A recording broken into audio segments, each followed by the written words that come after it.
আসসালামু আলাইকুম। আজকে দেখাচ্ছি দারুণ মজার কোয়েল পাখির ডিম ভুনা। আমরা প্রথমে সিদ্ধ করে ছিলে আদা চামচ হলুদ দিয়ে আমরা ডিমটা মাখিয়ে নেব। তারপর তেলের মধ্যে দিয়ে এভাবে নাড়াচাড়া করে ভেজে দেবো। খুব বেশি ভাজবো না, তারপর নামিয়ে ফেলবো।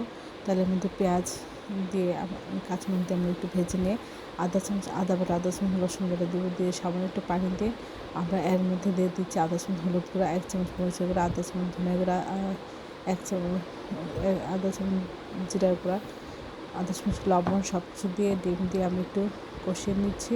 তারপর আমরা ঝোল দেবো পরিমাণ মতো, দিয়ে আমরা একটু জাল করে নেবো।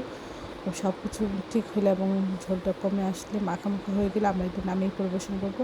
অসম্ভব মজা হয়। আশা করি এভাবে কোয়েল পাখির ডিম একবার হলেও ট্রাই করে দেখবেন এই রেসিপিটা। কোয়েল পাখির ডিম বাচ্চাদের জন্য অনেক উপকারী, আর এভাবে রান্না করলেও খেতে অসাধারণ লাগে।